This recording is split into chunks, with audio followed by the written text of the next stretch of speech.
Para sahabat, ini saya menghadirkan menapak tilas buku, kelihatan nggak dari situ ya?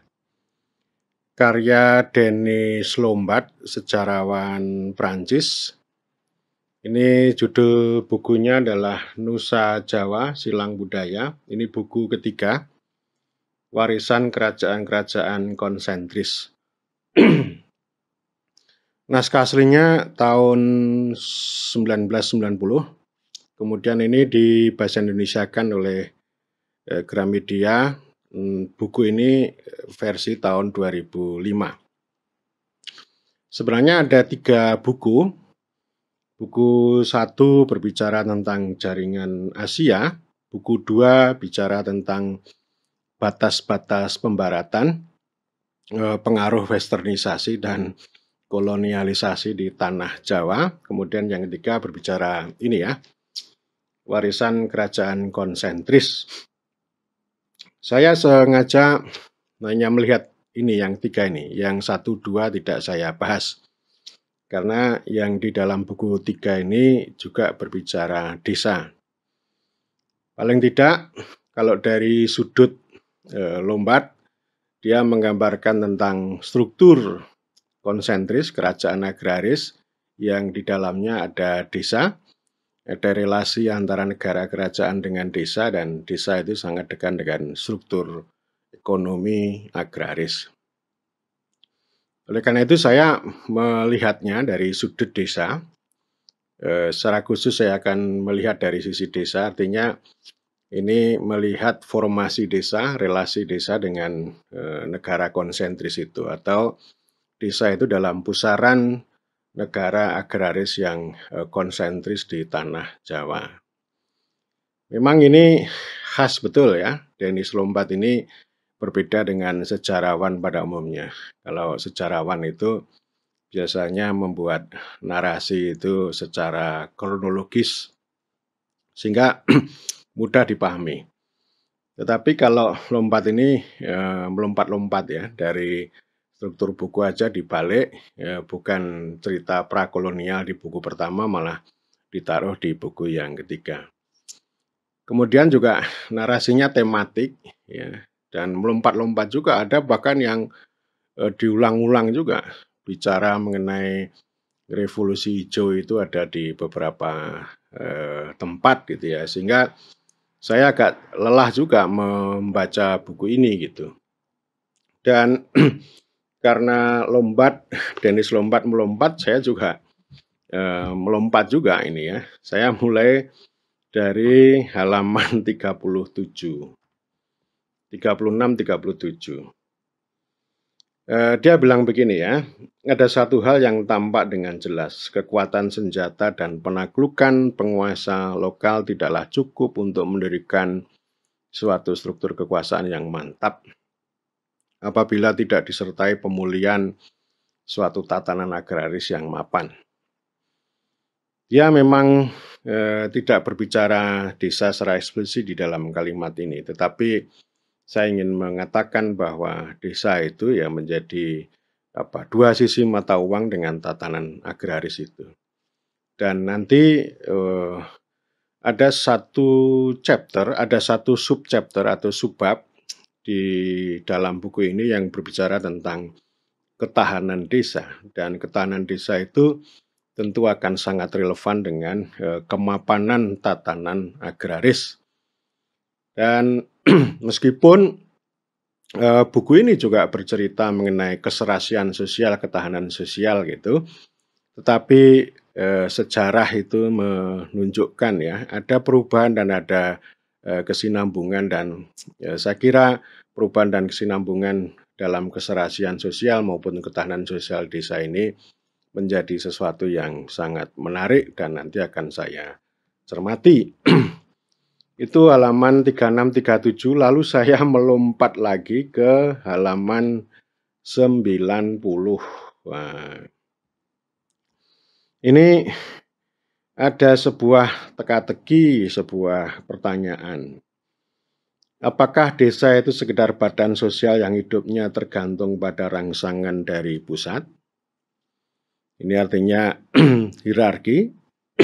Karena hierarki itu juga menunjukkan satu keserasian sosial, atau sebaliknya desa merupakan unit ekonomi dasar dan penggerak sejati kehidupan sosial seperti yang diidam-idamkan oleh ideologi demokrasi kita. Ini dua pertanyaan, dan Dennis Lombat itu menyampaikan sebuah tesis, sebuah argumen begini.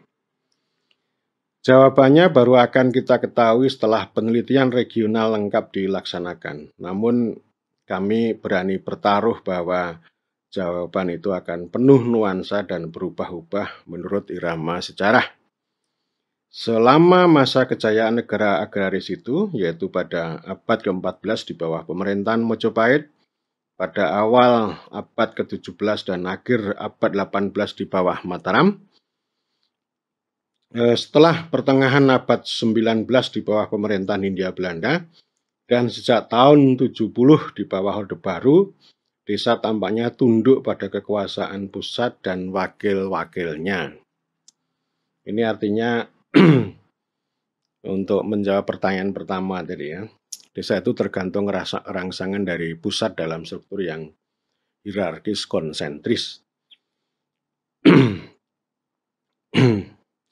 Sebaliknya, setiap waktu negara lemah, yaitu pada abad ke-15 dan 16, menjelang abad 17 dan awal abad ke-18, pada saat Perang Jawa, selama Perang Kemerdekaan dan zaman Soekarno, kemungkinan besar kebalikannya yang terjadi, yaitu bahwa desa menjadi pengambil inisiatif dan berdikari. Ikatannya dengan superstruktur agak renggang.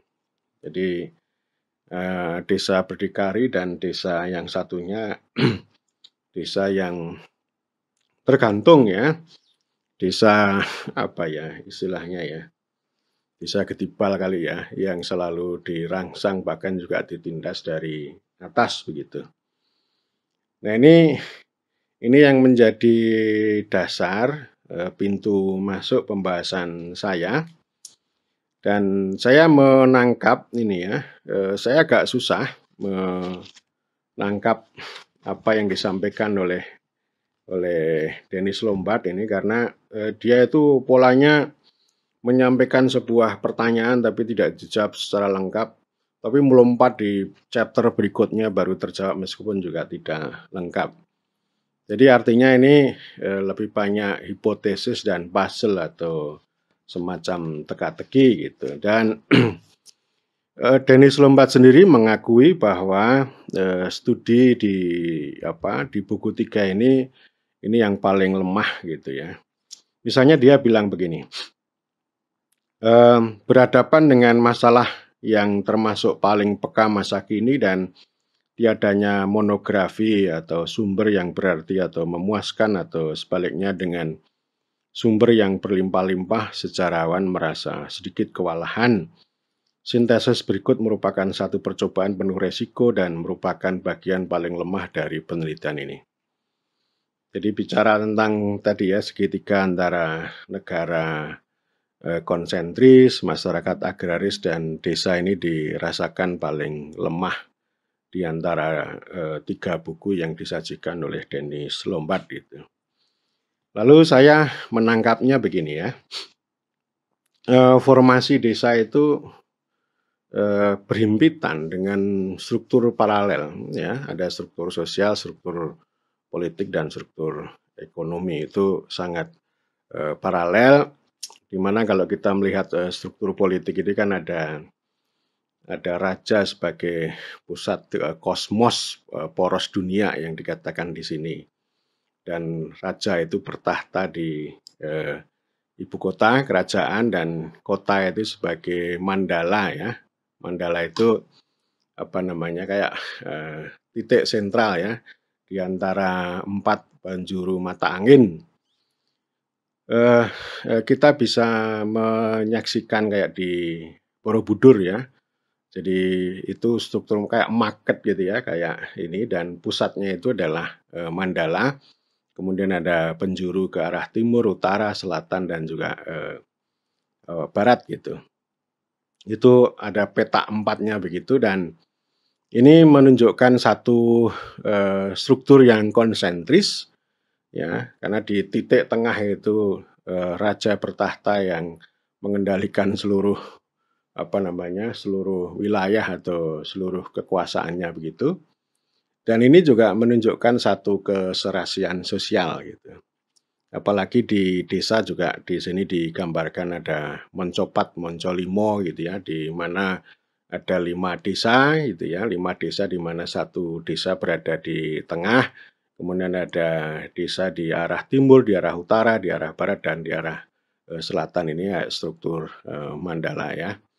Kayak struktur mandala tadi yang ada di Borobudur atau di, kerajaan. Demikian juga kalau, formasi istana juga, begitu dibagi, ada yang di daerah, istana gitu ya, ini menjadi tempatnya raja, kemudian ini namanya parentah dalam, kemudian parentah luar, itu para bangsawan, para ksatria, terus kemudian ada, Naragong ini ya, ini wilayah, kota dalam arti yang lebih luas, kemudian, mancanegara ya. Mancanegara itu ya ada kabupaten-kabupaten atau penguasa-penguasa lokal, dan, tentu ada desa yang ada di wilayah, Naragong, tapi tentu yang lebih banyak itu berada di dalam, jangkauan atau wilayah mancanegara.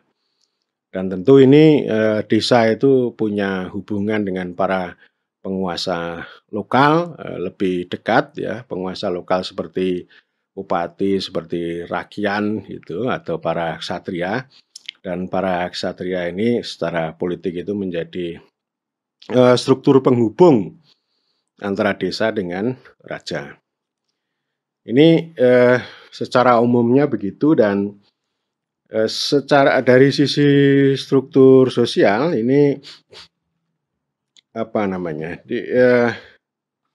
sebentar ini saya carikan dulu ya, di bab berapa ini?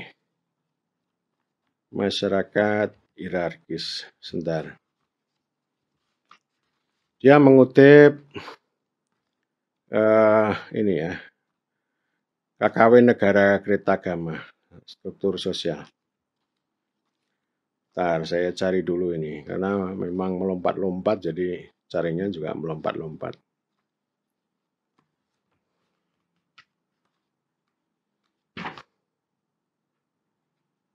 Oke, sebentar.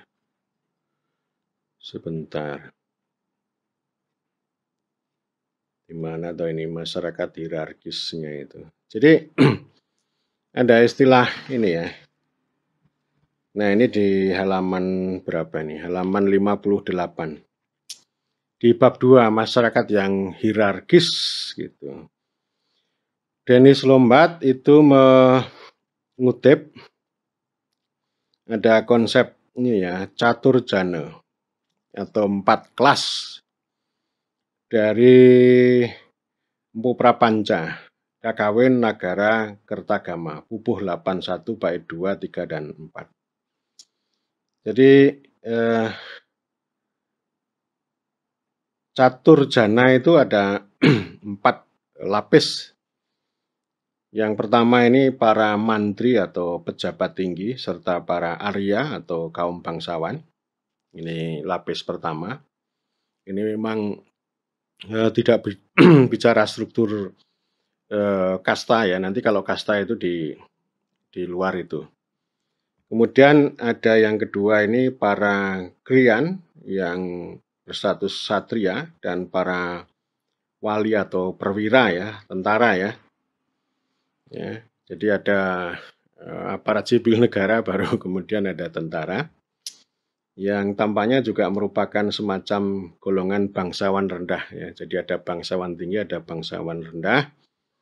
Kemudian yang akhirnya para waisya ya, ini termasuk pedagang dan sudra ya. Sudra itu rakyat jelata.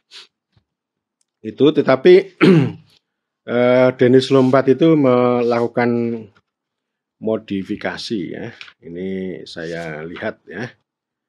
Saya lihat ini Ini struktur yang berhimpitan antara struktur politik dan struktur sosial, termasuk formasi desa.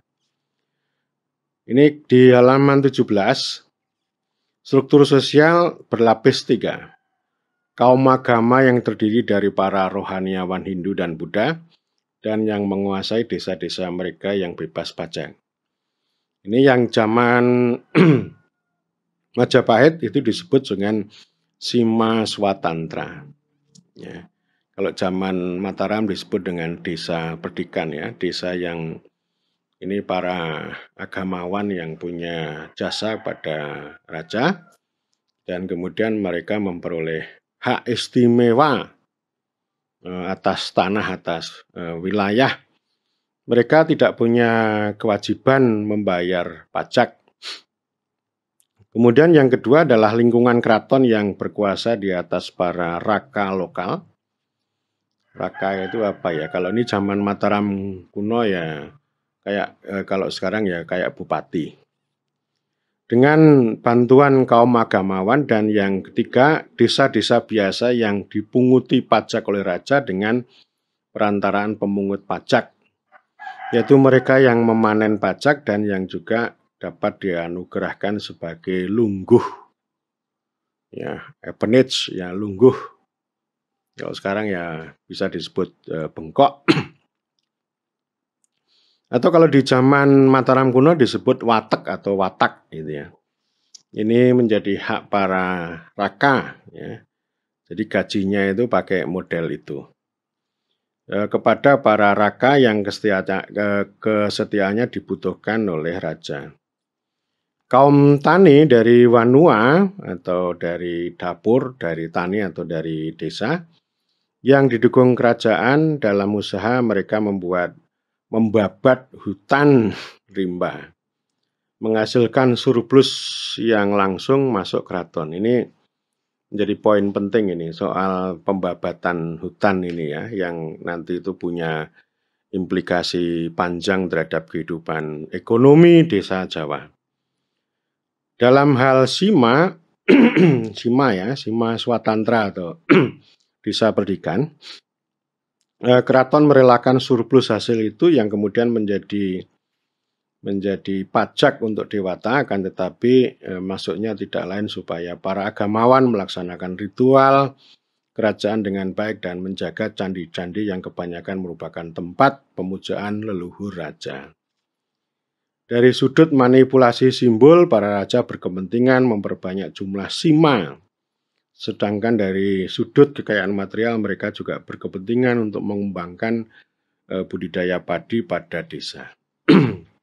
Jadi ini nanti bisa menjadi cikal bakal desintegrasi, ya. Termasuk yang sering saya katakan karena penindasan terhadap desa itu, lalu mereka lari, exit, bedol desa, gitu. Jadi artinya para watak ini, para watek, para raka ini juga mengembangkan wilayahnya, mereka juga menghisap desa, gitu. Lalu desa juga melakukan bedol desa atau lari, membabat hutan, mendirikan desa-desa baru, gitu, yang ini oleh Jean Christie disebut sebagai desintegrasi desa, yang menurut saya itu menjadi poin penting yang melemahkan atau memperlemah kekuasaan kerajaan.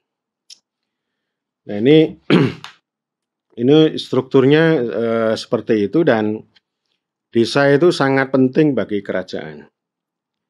Ini konsep bangun desa itu sudah dikenal, gitu, dan Dennis Lombard ini juga mengutip Kakawin, ya, Nagara Kertagama atau Desa Warnana. Ini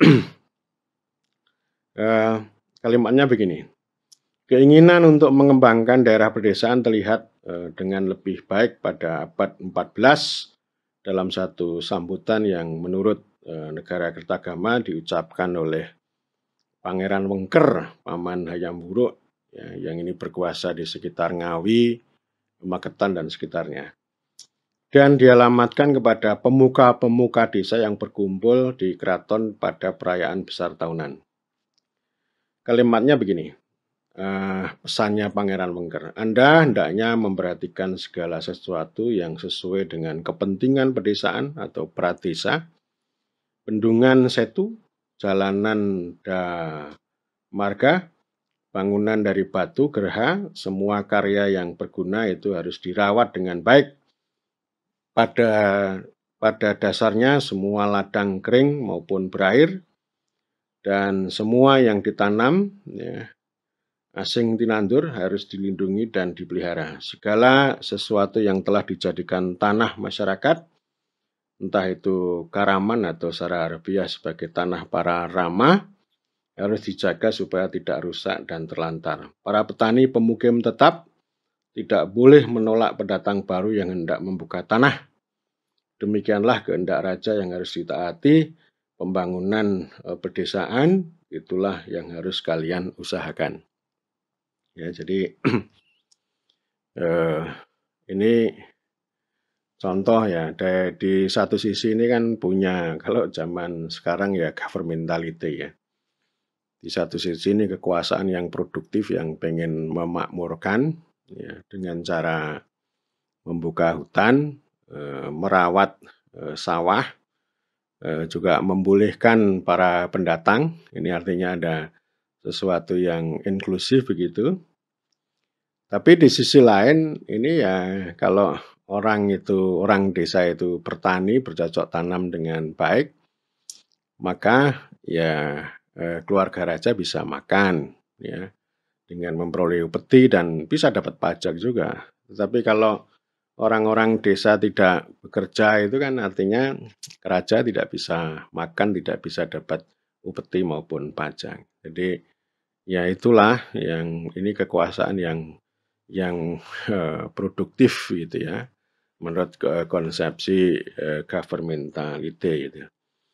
Itu kalimatnya begini, ya benarlah Pangeran Wengker itu memerintah orang desa supaya bangun desa, supaya bertani dengan baik gitu, karena dia punya kepentingan juga atas penghasilan dari situ. Artinya tidak semata-mata untuk kemakmuran orang desa. Dan kemudian ini salah satu contoh pendukung atau salah satu proyek ya dari pembangunan desa ini kan proyek-proyek irigasi ini. Di sini dikisahkan ada 5 sungai-sungai besar gitu. Saya tidak akan sebut contoh-contoh itu, dan ini kemudian kan membangun ini ya irigasi dalam skala besar gitu. Selain itu danai, dikerahkan sendiri oleh raja. Raja itu juga memberikan bantuan sima ya. Bantuan sima itu utamanya untuk membangun atau merawat tempat ibadah gitu ya, candi-candi, pura dan sebagainya. Dan juga untuk membangun saluran irigasi baik yang besar maupun yang kemudian bercabang-cabang baik sekunder maupun tersier gitu ya. Dan kemudian ini dalam literatur itu menghasilkan satu konsep tentang kota hidrolik gitu aja ya, atau hidrolik society atau masyarakat hidrolik ini ya. Yang kemudian ini mengingatkan kita pada karya Karl Wittfogel tentang Oriental despotism ya. Jadi artinya despotisme Oriental itu bukan semata-mata melakukan pengisapan dan penindasan terhadap struktur komunal desa, tetapi dengan jalan membangun sarana irigasi itu gitu ya. Artinya sebenarnya sarana irigasi itu digunakan untuk membangun kekuasaan raja yang begitu besar ya, bukan untuk kemakmuran orang banyak. Kemakmuran itu hanya bonus, tapi yang paling penting adalah membangun kekuasaan raja melalui jalur irigasi atau masyarakat hidrolik begitu ya. Dan ini ya struktur itu ya terus bergolak. tidak, serasi ya, meskipun usaha keserasian itu selalu dibangun, tetapi secara ekonomi politik itu selalu ada kemelut dan pada, mulai halaman 24 itu Denis Lombard menceritakan tentang kemelut negara agraris gitu. Ya ini saya tidak panjang lebar, berbicara di sini gitu, tetapi ini kan kisah mengenai pergolakan di dalam bangsa sendiri, kemudian hubungan antara raja dengan, para bupati gitu, atau para apa namanya, para raka begitu. Tapi yang menarik kan begini ini ya, di halaman 35 ya. Kalau dilihat dari daftar perubahan yang mencakup ini ya, kaum agama yang menjauh dari raja dan melanjutkan politik pembukaan tanah sendiri. Para bre ini ya, para bre ini, para raka ini sama ya. Yang ingin memperoleh otonomi kembali seperti pada zaman raka itu di zaman Mataram kuno, kalau bre itu di zaman Majapahit.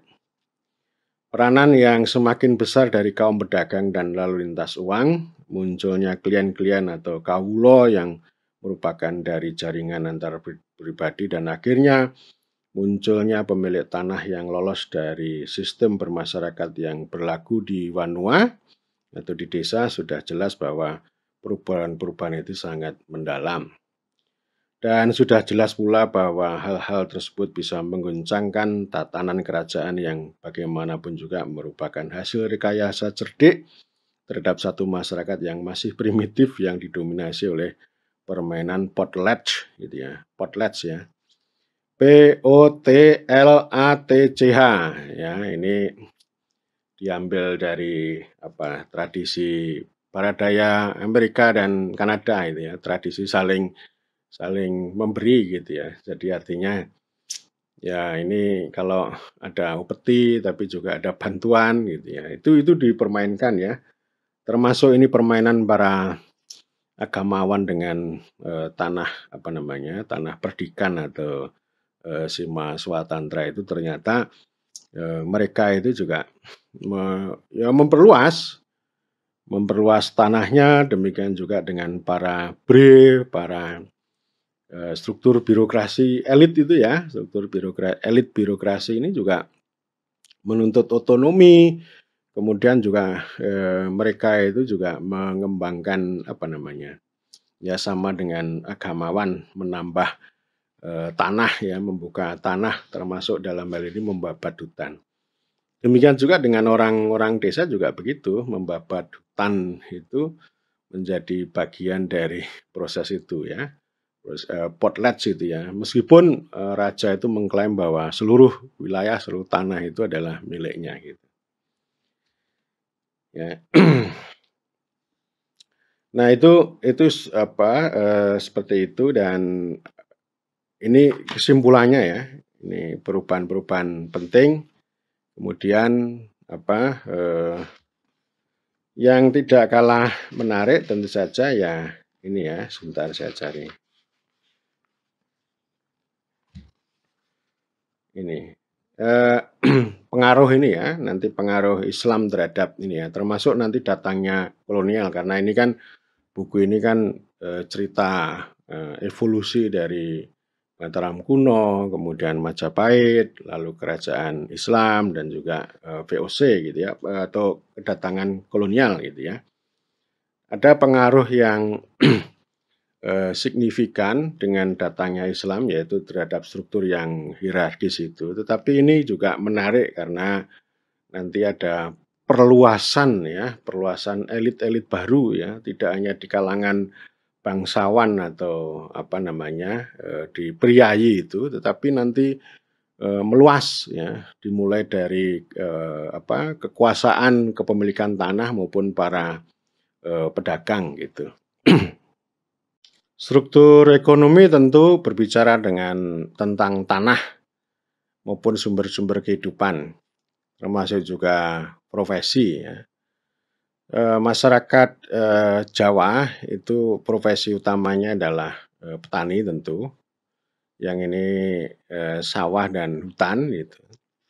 Tapi lama-kelamaan ini diceritakan oleh buku ini, hutannya itu semakin habis dibabat, ya. Nanti baru kemudian di masa kolonial itu, hutan itu dieksploitasi sekaligus dilestarikan untuk dieksploitasi. Sehingga, orang desa itu tidak lagi bisa mengontrol atas, hutan seperti dulu ya. Jadi tidak bisa merusak sekaligus memanfaatkan, lalu diambil alih oleh penguasa kolonial. Dan ini petani ada nelayan, itu yang di bagian utara gitu, termasuk di sini diceritakan di, Lamongan, desa-desa di Lamongan ada yang sudah bisnis, garam, nelayan dan sebagainya. Dan kemudian yang unik itu di sini cerita mengenai pedagang. Ya, pedagang itu belum banyak, itu terutama di jalur sungai sama laut. Pedagang dalam pengertian ini masuk kelas 3, kelas 3 dan lebih banyak dimaknai sebagai pengembara atau pengelana, bukan masyarakat, desa yang betul-betul sudah menetap begitu. Dan ada larangan dari kerajaan terhadap pedagang ini, terutama untuk masuk ke Sima Swatantra, jadi dibatasi betul. Kecuali para perajin ya, karena di masyarakat, pertanian, kemudian juga kebutuhan eh, akan kekuasaan maupun kekuatan militer, kerajaan itu, pandai besi itu merupakan, profesi ya, merupakan profesi yang, sangat, terkenal ada di mana-mana, termasuk memproduksi ani-ani gitu, ya. Bukan sabit ya, ani-ani itu untuk memanen padi itu ya. Bahasa Indonesianya apa ya, ani-ani ya? Ya ini kayak, kayak silet kecil itu ya untuk ini ya. Jadi itu juga, supaya tidak boros kalau pakai sabit itu kan boros banget. Boros, besinya maksudnya, karena besi itu tentu barang yang sangat langka. Nah, ekonomi yang penting itu sebenarnya, berpusat pada elit itu, pada konsep lungguh atau appanage atau matek watak gitu ya. Ekonominya ada di sana itu dan dalam perjalanannya ini memunculkan apa ya, konsep, kepemilikan pribadi juga. Sebelumnya ini komunal dan pada abad ke-14, Denis Lombard menunjuk ini kepemilikan tanah secara pribadi gitu ya, itu mulai dikenal. Dan itulah yang kemudian pada terus-menerus bergulir, lalu dikenal ada konsep, sikep gitu ya. Artinya hanya lungguh tapi juga, apa namanya, ada sikep. Jadi artinya para elit itu tidak hanya punya tanah lungguh ya, tapi juga punya tanah pribadi ya. Yang itu kemudian menjadi apa namanya, elit baru gitu. Saya cari dulu ya. Ya, ini gimmick begini kalimatnya. Kemajuan itu tampaknya mendukung perkembangan hak milik pribadi, dengan akibatnya munculnya golongan sosial baru, golongan sikep. Ya, ini, di kalangan elit itu yang elitnya menyebar ya. Artinya tadi saya ingin mengatakan bahwa pengaruh apa namanya Islam maupun kolonial ini meruntuhkan tadi, meruntuhkan apa struktur struktur yang sangat hierarkis, kasta itu dengan konsekuensi ini penyebaran ya, penyebaran elit baru gitu ya. Yang ini saya kira, menarik ini sebenarnya bisa menjadi kekuatan, borjuasi baik dengan, bisnis berdagang maupun juga penguasaan atas, tanah ini gitu. Golongan itu tidak diketahui asalnya, yang jelas, adalah bahwa pada akhir abad 18 mereka merupakan orang-orang terkemuka di desa-desa. Tidak diketahui apakah mereka keturunan langsung dari para rama, itu kepala desa dulu, yang disebut di prasasti kuno, tetapi mereka sering mengaku sebagai pewaris dari pendiri desa atau cikal bakal. Itulah yang memberi mereka kekuasaan atas apa yang disebut tanah warisan atau tanah pusaka yang kadang-kadang dijamin dengan piagam raja maupun atas tanah komunal ya. Lebih penting lagi mereka menguasai sepenuhnya tanah pribadi atau tanah yasa, tanah yoso yang mereka buka sendiri di hutan atau yang dibuka oleh anak buah atas perintahnya. Ya, di antara anak buah itu ada yang disebut ngindung yang hanya memiliki rumah tempat tinggal tetapi tidak memiliki tanah. Ada yang disebut bujang atau pekerja bujangan yaitu kuli yang langsung hidup di bawah kuasa dan naungan majikannya. Sebagai petani yang paling kaya, para sikep itu paling diincar oleh petugas pajak. Mereka juga umumnya bertanggung jawab atas cacah. Cacah itu ya kayak sekarang sensus ya. Cacah itu penghitungan gitu ya, penghitungan jumlah kepala. Ya, banyak sikep yang juga berhasil merangkap menjadi petugas pajak atau bekel atas nama raja dan pangeran berlungguh. Dari tugas itu mereka mendapat kesempatan untuk mengeruk keuntungan tambahan karena mereka berhak mengambil 1/5 dari jumlah seluruhnya. Akhirnya para lurah atau kepala desa ini di zaman Mataram makin sering dipilih dari kalangan mereka. Ya, jadi bekel itu ya mula-mula dari sikep itu lalu dijadikan sebagai cacah itu penarik pajak, tapi juga ada kewajiban di zaman Mataram itu ya sikep-sikep pemegang lungguh itu harus menyediakan ini ya wajib militer gitu ya. Selain pajak juga wajib pajak juga wajib militer. Ya. Oke. Ini ada kalimat yang menarik ini ya. Jajak dari kelompok sikep tidak jelas sesudah tahun 1825, akan tetapi sungguh menarik bahwa kelompok sikep itu kemudian terbentuk kembali dengan wajah yang baru dan merekalah yang sesungguhnya tetap menguasai masa depan pedesaan Jawa. Ya ini kisah di Mataram ini belum dilanjutkan ini. Ini hipotesis ini ya. Jadi elit pedesaan baru yang namanya sikep ini nanti yang akan menguasai masa depan Jawa gitu. Ya. Oke, terus kemudian ini kisah ya, ini elit pedesaan sikep ini pada zaman Perang Jawa ini ya. Ini apa namanya? Mereka bergabung dengan istilahnya pemberontak gitu. Oke. Kelompok sikep amat terpukul begitu melihat pemerintah kolonial menyusun administrasinya secara lebih rapi dan langsung mencekik mereka secara ekonomi. Karena mereka justru sedang naik daun dan mulai menimbun kekayaan.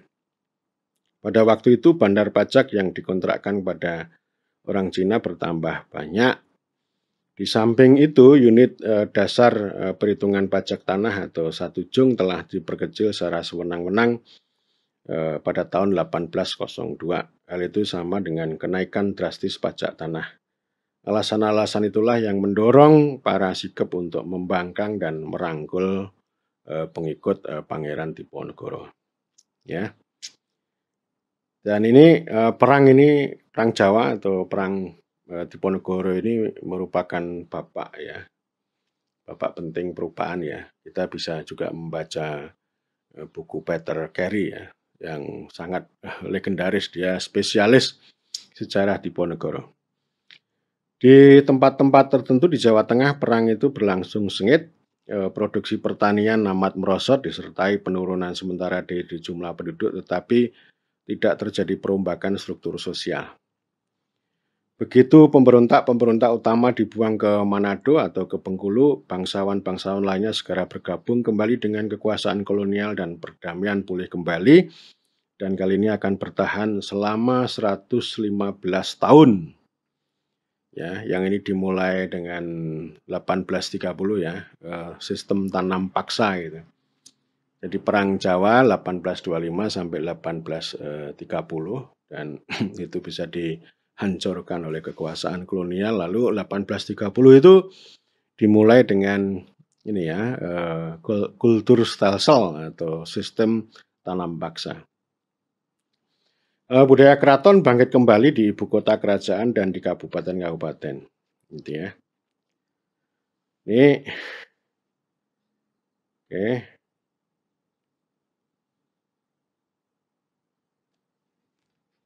sebentar.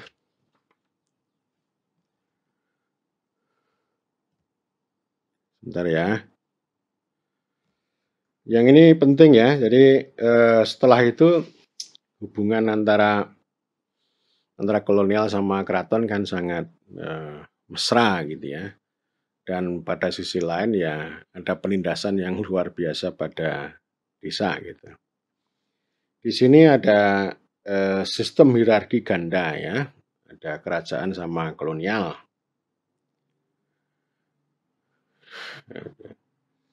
Sistem hierarki ganda yaitu dengan pegawai berbangsa Jawa dan berbangsa Eropa yang bertugas mengawasi panen dan pengangkutannya serta pendirian sebuah perusahaan angkutan negara. Khusus untuk memperdagangkan hasil panen. Sebenarnya merupakan gagasan modern dan bukan buah sistem perdagangan bebas, tapi justru sebaliknya adaptasi dari suatu usaha historis timur yang berakar dalam pembentukan suatu negara dagang. Jadi ada transformasi yang menarik di situ.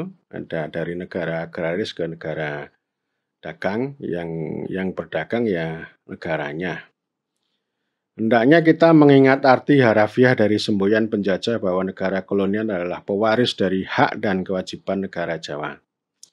Dari sudut pandang pemerintah kolonial, bukanlah itu suatu dalih yang baik untuk memakai kaum bangsawan sebagai tali penggerak sambil menggajinya sebagai pegawai. Dengan dalih itu juga pemerintah kolonial menganggap dirinya berhak mengambil sebagian besar dari pendapatan yang semula luput dipungut oleh administrasi Mataram yang kurang canggih itu. Namun sebagai imbalannya pemerintah kolonial bersedia merangsang semua prasarana tidak hanya dengan menyempurnakan proyek irigasi tapi juga dengan membangun sebuah jaringan kereta api yang baik. Jadi dibanding dengan membangun sebuah jaringan kereta api, jadi dibanding struktur kenegaraan yang lama, yang baru ialah teknik pengorganisasian dan bukannya konsep dari sistem itu ya. Jadi ini lagi-lagi ya cara berkuasanya aja yang berbeda, tapi strukturnya tidak berubah. Ya kulitnya aja sama caranya. Ya. Perubahan yang lebih mendasar terjadi 30 tahun kemudian ketika konsep monopoli negara sedikit demi sedikit ditinggalkan dan sistem ekonomi liberal mulai dirintis. Kultur stelsel atau sistem tanam paksa dibongkar antara tahun 1860, 1870 dan muncul perkebunan partikelir yang besar. Ini zaman liberal ya, swastanisasi besar-besaran. Kita sudah tahu bahwa perkebunan sudah ada di Mataram pada paruh kedua abad 18. Meskipun bukan gejala kolonial tulen, tidak dapat disangkal bahwa ekonomi baru sangat mendukung perluasannya. Kemajuan tanaman-tanaman ekspor baru itu dapat dilacak dengan cukup mudah, gitu ya. Ini jadi komoditasnya sangat berkembang, ada kopi, kina, dan seterusnya. Modal perkebunan baru sering merupakan investasi asing berasal dari kalangan ekonomi atau Cina, gitu. Sehingga dari sini timbul teori Buke tentang dualitas ekonomi, walaupun tidak selalu demikian kenyataannya. Okay.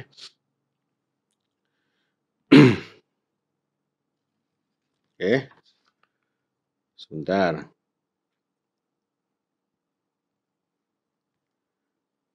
Kemudian ini diceritakan ya,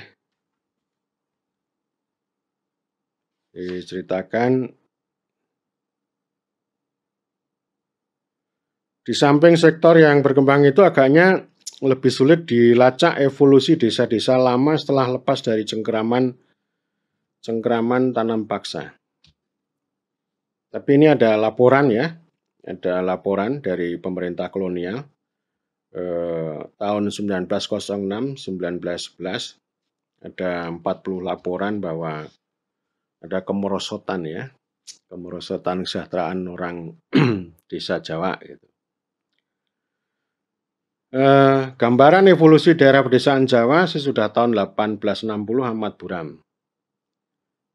Ini angka-angka jumlah penduduknya semakin terus bertambah dengan sangat pesat. Kemudian juga ini krisis ekologi gitu.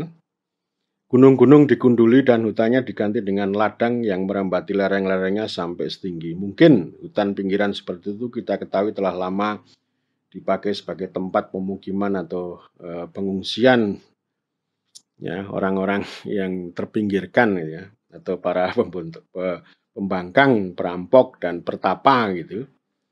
Lenyapnya hutan itu memaksa orang-orang marginal itu yang jumlahnya makin lama makin besar untuk pindah ke kota-kota. Jangan dilupakan bahwa kota-kota yang sampai saat itu hanya merupakan pusat-pusat secara fisik maupun simbolik, sekarang juga menampung unsur-unsur sosial yang selama ini hidup di pinggiran desa. Mudah ditebak betapa gawat akibat sosialnya. Ini kata Lombard. Di daerah pedesaan, keseimbangan sosial ekonomi lama antara manusia yang langka dengan tanah yang berlimpah itu berbalik. Ya, tadi ini pertambahan penduduk, ya, yang tambah cepat, kemudian krisis sumber daya, hutannya itu semakin habis, gitu ya. Ini kemudian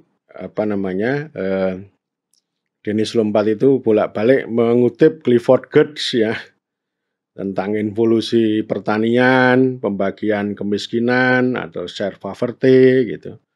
Ini bolak-balik ini dikutip ini. Oke. Oke. Ya, jadi ini satu hal yang menarik ini ya. Tumbuhnya struktur ekonomi baru. Jangan pula kita terlalu terpukul oleh konsep hak milik pribadi. Beberapa penelitian itu telah menunjukkan bahwa mereka yang memegang surat hak milik belum tentu yang paling kaya. Nah, ini perluasan elit ekonomi yang baru ya, yang tadinya itu lungguh, kemudian sikap ya, pemilikan tanah itu yang kaya begitu. Ada yang meminjam secara besar-besaran dari seorang rentenir. Di desa-desa pinggiran penduduk sesungguhnya tergantung pada para perantara yang datang ke desa untuk membeli hasil panen dengan harga sesukanya. Jadi ini ada kelas baru gitu ya, yaitu rentenir dan tengkulak. Ya. Jadi bukan hanya pemilik tanah gitu, tapi pemilik tanah itu juga tergantung pada rentenir dan tengkulak itu. Jadi ini perubahan struktur ekonomi yang saya kira menarik gitu ya. Lebih penting lagi daripada proses pemecahan dan pengecilan usaha pertanian yang bermuara pada pembagian kemiskinan adalah pertumbuhan teratur dari sektor ekonomi moneter. Ini merupakan proses berjangka sangat panjang. Bukankah uang logam dan kepeng Cina sudah memegang peran dalam transaksi tanah sejak abad pertengahan? Namun yang sekarang mendominasi adalah harta kekayaan bergerak yaitu modal. Ya, bukan tanah lagi, tapi bergeser ke modal. Pemilikan tanah tidak lagi merupakan kunci kesejahteraan. Ya. Ini menarik saya kira yang perlu diperdebatkan itu. Beda kalau kita mengikuti teori yang klasik termasuk para penggerak reforma agraria ya tanah ini penting itu. Tapi kalau ini melihat ada pergeseran dari tanah menjadi modal. Yang benar-benar kaya ialah mereka yang memiliki modal yang diperlukan untuk berdagang, untuk investasi dalam sektor kerajinan atau industri kecil, untuk dipinjamkan dengan bunga dan lebih belakangan untuk memodernisasikan usaha pertanian. Dengan demikian, makin mantaplah kedudukan elit pedesaan baru pewaris sikap. Ya, jadi ini ada elit pedesaan baru ya, yang tadi rentenir tengkulak pemilik modal tadi. Ciri utamanya mereka mengontrol tanah komunal, tanah bengkok sebagai imbalan atas tanggung jawab sosial, memiliki tanah lain dengan hak pribadi, menguasai sumber tenaga kerja murah yang dipekerjakan sebagai petani penggarap dan buruh tani, dan yang lebih penting lagi ini merupakan jaminan paling baik mereka mengontrol sumber modal. Jadi ini artinya bukan lagi tersentral di kalangan elit ya, termasuk kepala desa, tapi ada elit baru yang menguasai modal, entah itu orang di dalam desa sendiri, tapi juga lebih seringnya itu bisa lintas desa. Tengkulak rentenir itu biasanya akan beroperasi di desa-desa tetangga, bahkan yang agak jauh ya, karena itu secara sosial agak sensitif ya, rentenir ini gitu. Oke,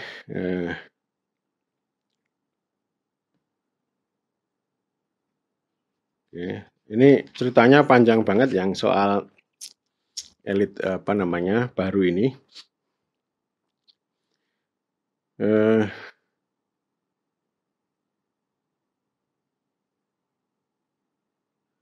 Pendeknya, selama beberapa dasawarsa mengadopsi sikap dan norma-norma Raja Jawa dengan mengaku sebagai pewaris fungsinya, orang Belanda pada akhirnya berubah haluan dan mensponsori timbulnya sikap baru ya, berikut jaringan ekonomi moneter liberal sampai ke pedesaan.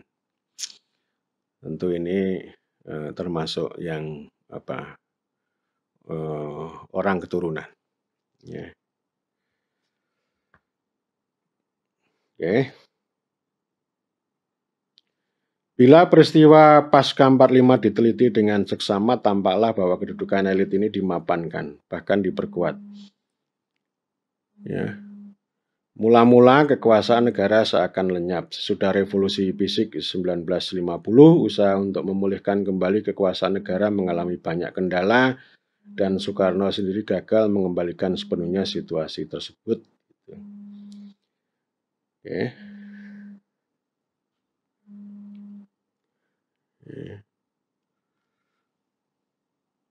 Di sini Dennis Lombard mencatat, dapat dibayangkan betapa kemunduran pranegara selama 15 tahun itu, 1945 sampai 1960, menguntungkan elit pedesaan baru ya, terutama tadi yang memiliki modal baik tengkulak maupun rentenir. Rusaknya jalanan pada tingkat lokal misalnya menyebabkan pemilik truk lokal yang berani melintasi jalan. Apapun risikonya, praktis menjadi pengusaha yang sebenarnya dari seluruh sektor itu. Rupanya ekses-ekses dari golongan elit baru ini yang pada awal tahun 60-an mulai menimbulkan reaksi rakyat yang ditumpangi oleh PKI. Ya, jadi PKI, Aidit itu melucuti struktur sosial ekonomi desa ya, dengan semangat mengganyang 7 setan desa. Ya, tapi kan ini gagal juga ya. Gagal artinya revolusi sosial itu kan berhadapan dengan ketahanan sosial. Bagaimanapun ketahanan sosial yang menjadi poin penting di dalam buku ini selalu diuji. Ini ya, jadi di sebentar di di halaman berapa ini? Halaman ya, halaman sebentar. Halaman 81 ya. Ini butir C ketahanan sosial ini. Artinya ini kan terus-menerus teruji ya. Artinya meskipun ada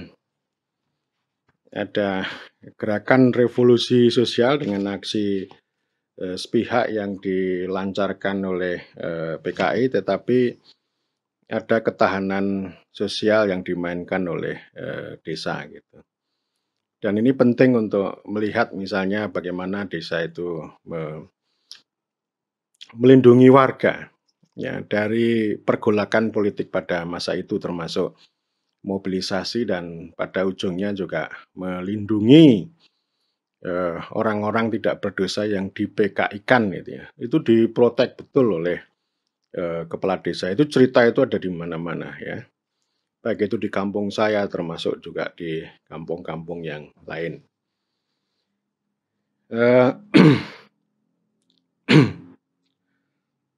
Satu hal yang tidak disampaikan oleh Dennis Lombat itu bentuk berdikari. Desa berdikari pada masa ini ya, pasca kemerdekaan sampai tahun 60-an itu. Bentuk berdikarinya apa? Ini kan hanya menunjukkan bahwa kuasa negara itu melonggar, tapi berdikarinya desa tidak ditunjukkan. Dan itu kita bisa membaca pada sumber lain, entah itu karya Jos Kahin, Nasionalisme dan Revolusi Indonesia, maupun juga buku Profesor Selo Sumarjan tentang perubahan sosial di Yogyakarta. Di sana ada cerita mengenai emansipasi desa, mendirikan sekolah gitu ya.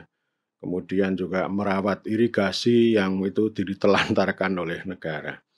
Yang menarik tentu adalah mendirikan sekolah ini. Jadi dengan tanah yang dimiliki oleh desa, ada berbagai macam tanah termasuk tanah paguron, itu digunakan oleh desa itu untuk menggaji ya guru-guru ya, yang dulu hanya yang penting bisa calestung ya, membaca tulis hitung, itu yang menjadi guru bagi anak-anak desa. Dan saya sering mengatakan bahwa saya ini juga sekolah di sebuah SD yang didirikan oleh desa. Gitu ya. Dan baru kemudian tahun 70-an itu pemerintah itu mendirikan SD, dan tanahnya itu tanah yang dihibahkan dari desa. Ini saya kira bentuk emansipasi yang tidak diceritakan oleh Dennis Lombat di sini ya. Dan saya maklum juga karena Dennis Lombat mengakui ada keterbatasan di dalam data seperti ini. Tapi dia kok tidak membaca dua buku itu ya, atau paling tidak mencantumkan kisah bagaimana reformasi dan emansipasi desa, entah itu di DIY maupun di di Jawa pada umumnya. Kemudian ini dia menceritakan tentang ini ya, transformasi ekonomi gitu ya. Misalnya begini, sesudah peristiwa 1965-66 kita melihat di satu pihak satu usaha untuk mengukuhkan hak-hak khusus yang dimiliki oleh elit pedesaan, dan di pihak lain suatu usaha dari negara untuk memasukkan aparat administrasinya sampai ke pelosok desa. Sadar benar bahwa kenaikan harga beras di pasaran sangat membahayakan, Orde Baru menjalankan suatu program ganda yang sekaligus mengontrol distribusi dan meningkatkan produksi. Kendati Bulog yang ditugasi mengurus, menyimpan, dan distribusi beras telah banyak dikecam, tapi BIMAS, bimbingan massal yang memperkenalkan revolusi hijau di pedesaan, merupakan suatu keberhasilan teknis yang besar. Indonesia yang untuk jangka waktu yang lama harus mengimpor beras untuk memenuhi kebutuhan dalam negeri, pada tahun 1986 sudah bisa mengekspor komoditas itu. Namun varietas padi baru hasil laboratorium Los Banos di Filipina memperbanyak pengeluaran para petani yang harus membeli pestisida dan pupuk hanya petani berkecukupan yang mampu menanggung pengeluaran itu. Merekalah yang menjadi sasaran pemerintah dalam penawaran kredit bank. Dulu kan tahun 70-an itu kan karena bom minyak, berkah minyak itu lalu ada berbagai macam kredit ya, kredit industri kecil, kredit candak kulak, macam-macam yang itu sampai ke desa juga. Dan ini Lombat mengatakan yang kaya dengan demikian cenderung bertambah kaya, sedangkan petani kecil itu menghilang. Ya, jadi ini belum diperpanjang ini, tapi poin saya yang penting kan ini kemudian ada urbanisasi gitu ya. Sama dengan kisah sebelumnya gitu ya, ketika hutan-hutan sudah mulai gundul, tidak bisa memberikan penghidupan, lalu orang-orang desa itu lari ke kota melakukan urbanisasi gitu ya. Dan itu terutama berjalan di masa kolonial. Faktor terakhir yang turut menggoncangkan masyarakat desa tradisional adalah berubahnya teknik panen. Yang ini sudah banyak dibicarakan. Nanti saya juga akan mereview buku yang lain tentang revolusi hijau masuk desa ini. Dari zaman prasejarah sampai zaman modern, petani Jawa boleh dikatakan tidak pernah memakai sabit. Mereka memanen padi dengan ani-ani, sebilah pisau kecil yang digenggam dan yang hanya memungkinkan pemotongan jumlah tangkai yang terbatas. Penerapan teknik kuno ini yang membuktikan bahwa besi langka di Jawa, memerlukan pekerja dalam jumlah besar. Hampir semua perempuan desa dikerahkan dan sebagai imbalan mereka berhak atas sebagian hasil panen atau disebut dengan bawon. Dengan cara demikian petani miskin masih dapat mencari nafkah walau tidak memiliki tanah sejengkal pun. Namun apa yang terjadi sejak dua dasawarsa, pemilik tanah dan teknokrat revolusi hijau melihat kolotnya teknik ani-ani yang dilakukan para perempuan itu lalu menggantinya dengan sabit dan mengerahkan regu buruh upahan untuk memanen. Sistem tebasan yang sekarang menyebar ke seluruh Jawa merupakan ancaman yang paling besar terhadap kohesi sosial masyarakat pedesaan.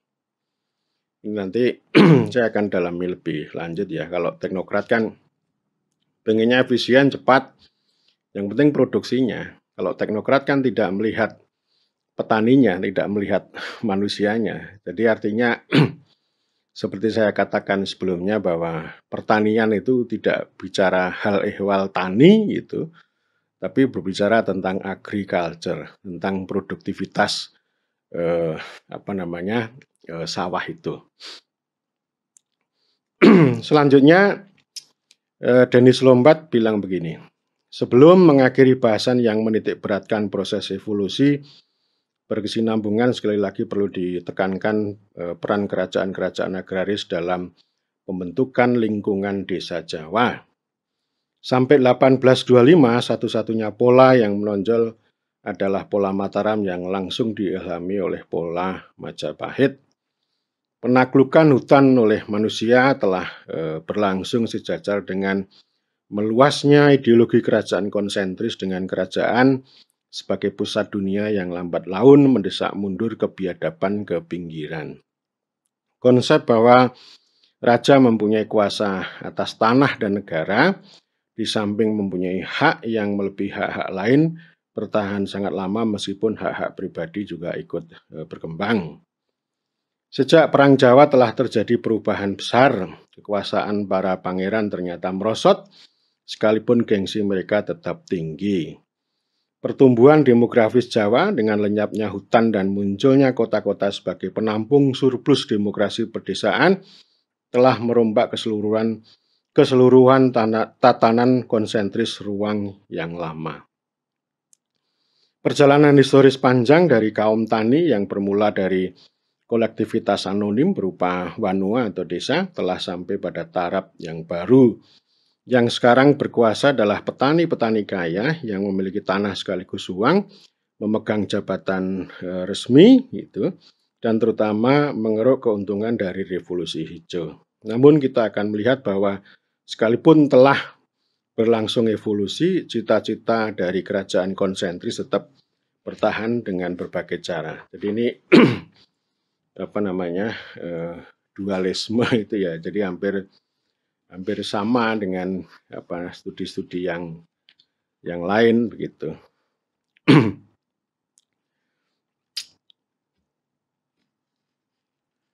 Dan konsep ketahanan itu menjadi poin penting ya, yang tadi ya. Ini misalnya bicara tentang gotong royong maupun pada pola Orde Baru. Ya.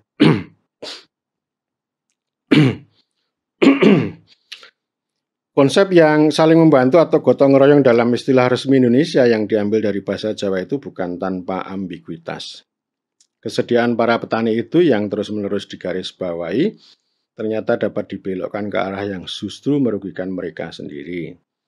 Oleh pemerintahan kolonial Belanda, kerjasama kolektif gotong royong itu sudah dijadikan sejenis kerja paksa yang mirip dengan Gourve, ini bahasa Prancis zaman pertengahan Eropa. Dan istilah Rodi sendiri yang lazimnya dipakai untuk gotong royong atas perintah kolonial itu berasal dari bahasa Portugal ordem, ya, ordem, yang berarti perintah. Ya, jadi perintah ini bisa menjadi diskusi yang panjang lebar ini ya. Jadi bisa dimaknai kalau titah, bisa dimaknai ordem, ya, atau ordering gitu. Tapi bisa dimaknai governing yang saya kira itu beda-beda dan faktanya memang sangat beragam seperti itu. Pada abad 19, tenaga kerja Rodi itu dikerahkan secara paksa untuk membangun jalan dan bekerja di perkebunan. Lebih dekat dengan kita, pada zaman Soekarno, gotong royong diangkat menjadi semboyan sekaligus nilai dasar kebudayaan Jawa dan Indonesia untuk mengatasi semua kesulitan ekonomi. Hal ini amat menarik.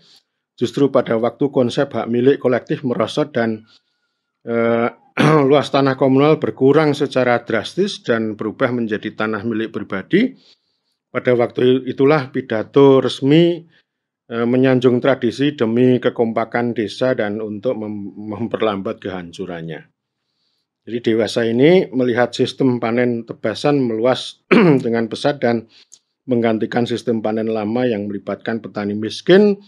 Pemungut bulir-bulir padi patut dipertanyakan apakah semboyan gotong royong yang indah itu hanya tinggal nama saja. Ya, ini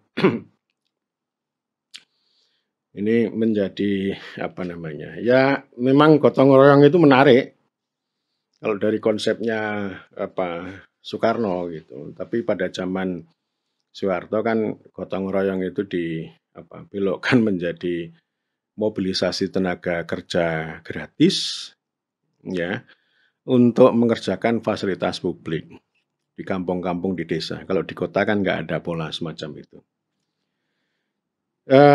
Pertanyaan serupa timbul mengenai pelaksanaan kekuasaan dan proses pengambilan keputusan pada tingkat lokal. Ya, jadi ini ini tadi kembali ke halaman 90 tadi ya, mengenai apakah desa itu hidupnya tergantung pada rangsangan dari atas atau dia unit ekonomi dasar sebagai penggerak sejati kehidupan sosial. Ya, dan itu tadi dinamis. Selain itu soal ketahanan sosial dilihat dari gotong royong, tentu saja ini juga menjadi spiritnya Orde Baru ya, artinya Orde Baru itu berhasil memulihkan ketahanan sosial dengan cara melenyapkan anasir-anasir politik, pergolakan politik, antara lain dengan masa mengambang depolitisasi. Demikian juga dengan pembangunan ya, jadi partisipasi aktivitas orang desa itu digeser ke pembangunan meskipun itu menimbulkan paradoks ya, termasuk revolusi hijau itu. Jadi artinya ini tantangan yang terus menerus muncul berkaitan dengan transformasi desa Jawa itu. Ya. Kemudian ini ada, sebentar ya, ada yang sudah saya garis bawahi ya di buku ini ya. Selalu itu menyampaikan puzzle ya, menyampaikan teka-teki tentang ketahanan sosial desa.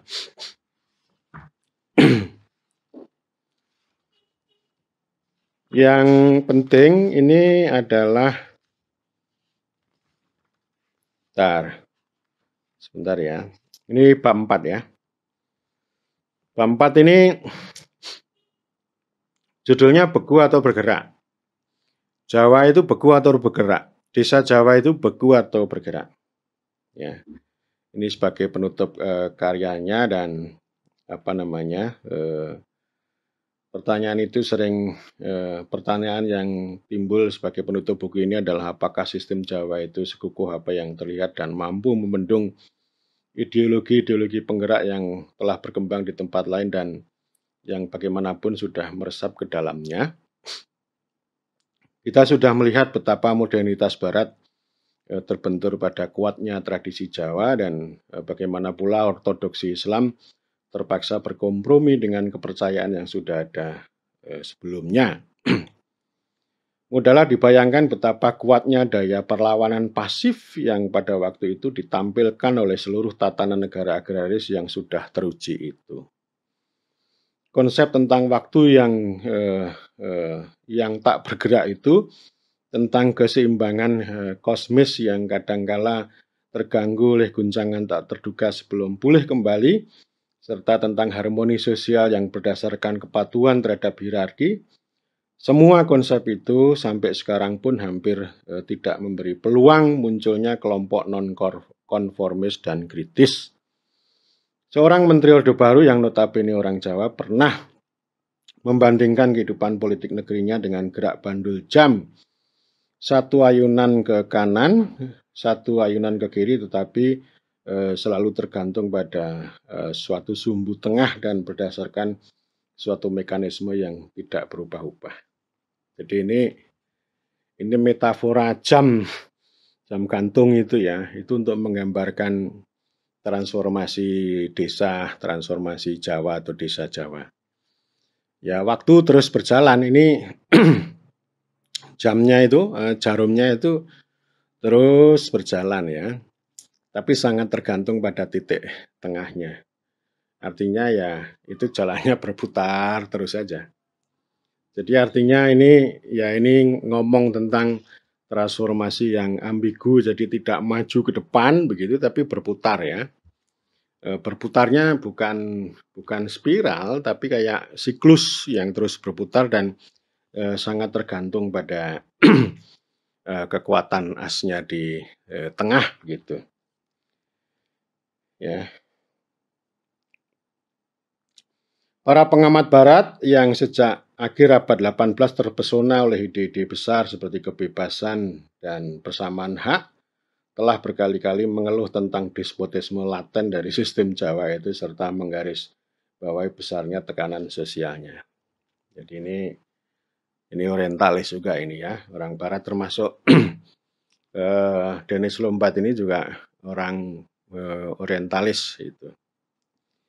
Ya, bahkan ada beberapa yang sampai menganggap bahwa tekanan sosial itu merupakan sebab yang sebenarnya dari dua penyakit mental yang rupanya khas Jawa. Ya, jadi ngomong mental ini kan itu namanya orientalis imperialis.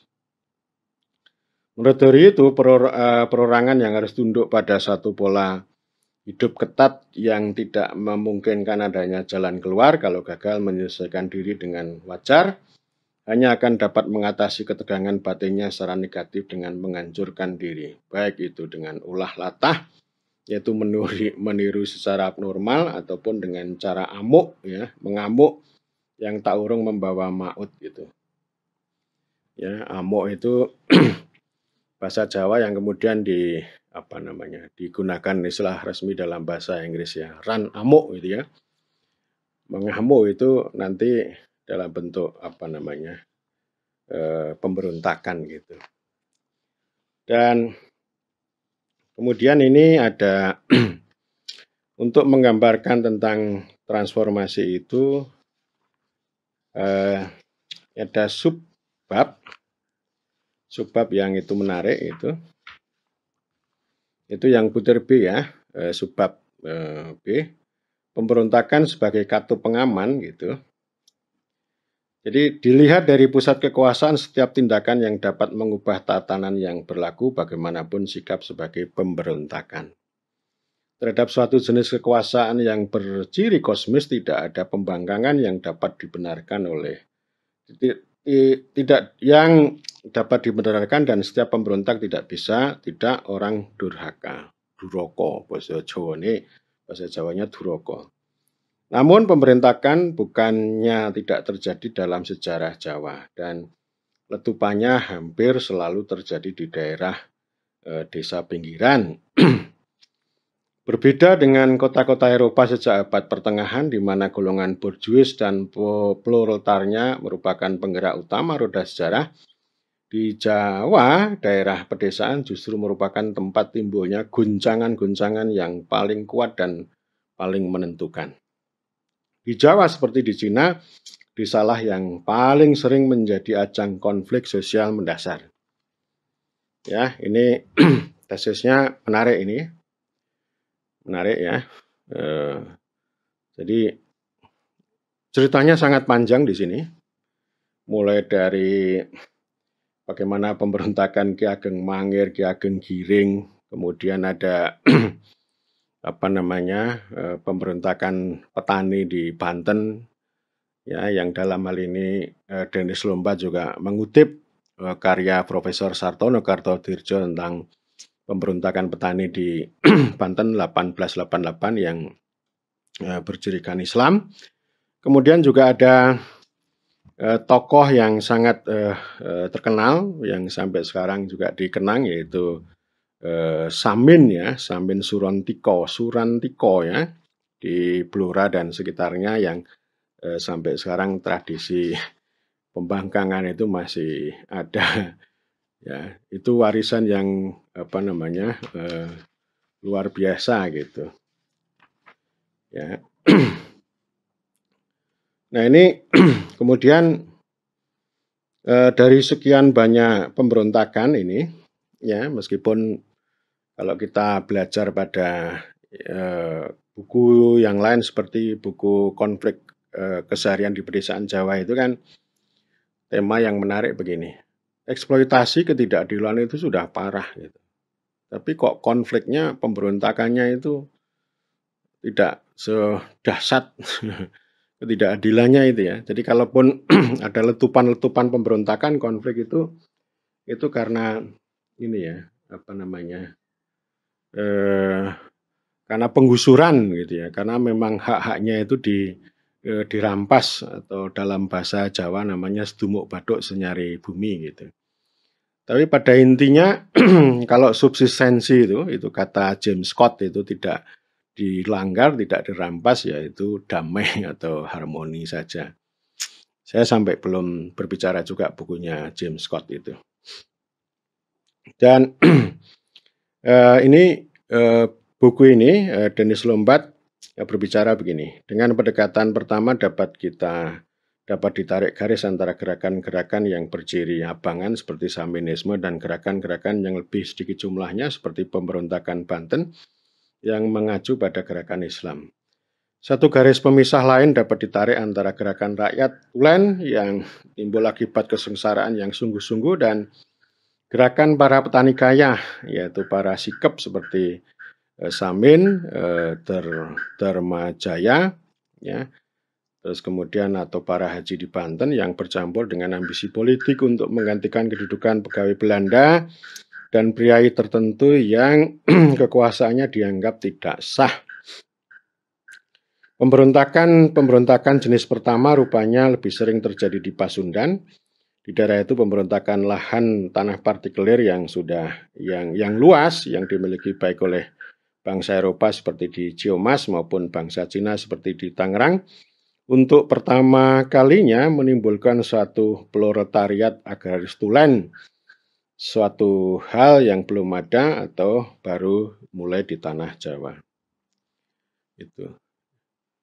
Kemudian pada pendekatan kedua yang universal itu perbedaan-perbedaan dikesampingkan dan sebaliknya sifat arkais dari semua pergerakan itu ditonjolkan dengan membandingkannya baik dengan pemberontakan revivalis lain yang muncul di Asia atau di Afrika selama periode kolonial maupun dengan pemberontakan liar kaum petani yang mengguncangkan Eropa pada awal zaman modern yang telah dipelajari dengan baik oleh Norman Cohn, Hobbes, Swann, dan yang lain-lain. Ini maksudnya apa ini ya?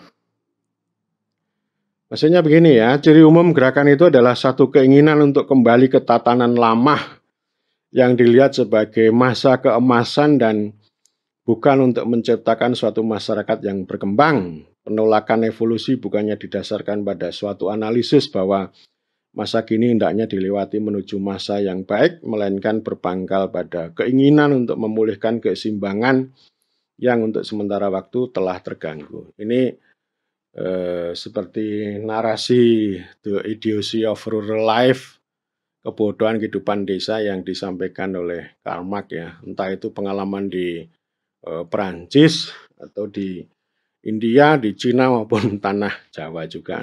Nanti saya akan review juga studi Karl Marx ketika dia berbicara tentang desa. Lebih lanjut, Dennis Lombat berujar begini. Tampak dengan jelas di sini bahwa gerakan-gerakan itu apabila memang terjadi tidak tampil sebagai suatu kemajuan, perkembangan atau lompatan ke depan seperti dalam masyarakat modern, tetapi sebagai suatu goncangan positif yang dianggap mampu menghapuskan ketegangan yang tidak wajar demi tercapainya kembali keserasian dasar. Maka kita berhadapan lagi dengan konsep waktu khas tatanan agraris, yaitu suatu waktu yang tidak bergerak dan seakan-akan terbayang dalam kaca cermin. Meskipun terjadi pemberontakan, sikap melawan itu sesungguhnya termasuk logika sistem keraton dan sama sekali tidak mempersoalkan asas-asasnya. Sesudah zaman Irdan lewat, akan datang Ratu Adil yang menggantikan raja yang telah jatuh, akan tetapi tata masyarakat sendiri tidak berubah sama sekali. Sejak awal abad ke-20, pertarungan-pertarungan politik menjadi amat rumit dan pola tradisional telah berubah sebagai akibat serangan ideologi-ideologi progresif yang tidak henti-hentinya meningkatkan tekanannya mulai dari kota-kota pesisir yaitu Surabaya, Semarang, Jakarta, tempat ideologi tersebut cukup berakar. Namun apapun nasib aliran-aliran besar dari periode itu, baik itu keberhasilan nasionalisme anti kolonial, kegagalan revolusi sosial yang diilhami Marxisme, keraguan dan frustasi dari berbagai aliran Islam, setiap kali timbul pertanyaan dasar yang sama. Apakah konsep perubahan sosial telah menjadi modern atau tidak? Jadi, apakah konsep waktu telah dapat berkembang atau tetap bersiklus? Ini khas orientalis ya. Khas orientalis yang memberi ledekan ya. Tapi penting juga untuk kita pikirkan ini kan antara bandul keserasian sosial, harmoni sosial dengan perubahan sosial. Ada harapan, ada revolusi harapan yang semakin meningkat dengan perubahan. Sering ada letupan, sering ada kritik, ya, yang pengen berubah menjadi lebih baik begitu. Tapi selalu juga ada keinginan secara romantis untuk merawat keserasian. Ya, baik itu yang ditekankan oleh konsep-konsep yang sangat romantis yang berasal dari budaya. Seperti halnya reproduksi wacana bahwa orang desa itu selalu adem ayem, harmoni, ya, gotong royong dan sebagainya. Ini kan sebuah, apa namanya, sebuah gula-gula gitu ya, atau sebuah harapan meskipun kenyataannya tidak seperti itu ya. Tetapi buku ini kan lahir tahun 90 ya, 90 terus kemudian 98 itu ada pergolakan besar yang waktu itu memang ada harapan ya, ada harapan kita bisa berubah menjadi lebih, baik begitu ya. Ya memang angka-angka kuantitatif berubah, banyak hal artifisial itu berubah. Kebebasan politik juga, muncul tidak seperti di zaman Orde Baru yang menjaga ketahanan sosial dengan cara otoritarian. Tapi satu poin bahwa ini ya, tatanan masyarakat yang harmonis itu selalu yang, dikejar ya. Letupan-letupan yang muncul, konflik sosial di berbagai tempat itu selalu diperhatikan secara serius dan itu, menjadi alarm ya, menjadi warning bahwa akhirnya tatanan sosial atau semacam social order atau keserasian sosial itu menjadi poin yang penting. Sebagaimana pesan, Bung Karno bahwa, persatuan Indonesia itu sangat penting dan spirit, Pancasila itu sebenarnya yang paling utama adalah mempersatukan Indonesia ya. Artinya, di balik persatuan itu sebenarnya terkandung, konsep, keserasian, keselarasan atau harmoni sosial ya. Jadi ini, ledekan ini penting juga ya dan itu pelajaran penting dari, buku ini gitu. Dan pelajaran yang lain, saya kira juga ini ya, tadi soal perubahan apa namanya, eee, perubahan struktur elit pedesaan ya. Di satu sisi, Lombat itu banyak mengutip ya, banyak mengutip, Clifford Geertz ya tentang involusi, tentang stagnasi, tapi di sisi lain dia juga menunjukkan diferensiasi. Ya itulah keserasian itu di situ ya. Dua hal yang berbeda tetapi bisa, berkumpul menjadi satu secara harmonis gitu. Meskipun ada diferensiasi misalnya muncul, eee, elit ya yang mengalami transformasi, elit desa maksudnya, yang mengalami perubahan yang dulu itu elitnya berpusat pada kepemilikan tanah dan dari tanah itu lalu elit itu bisa menjadi bekal, bisa menjadi kepala desa. Tetapi lambat laun itu elit itu semakin, menyebar bahwa kepemilikan tanah itu tidak menjadi dasar, penting untuk kesejahteraan maupun juga struktur elit. Tapi ada elit baru yang menguasai modal ya, yang itu dalam bentuk tengkulak maupun rentenir. Dan tentu saja, dua elit ini difasilitasi oleh kekuatan dari luar, terutama modernisasi dan pembangunan. Elit baru ini itu juga tidak semuanya, bahkan ya mereka tetap orientasinya tetap ekonomi, semata-mata ekonomi, mereka tidak masuk dalam ranah, politik. Artinya elit-elit baru itu tidak pengen, menjadi penguasa desa. Dan elit, secara politik pun itu juga, bergeser, ini titik perubahan.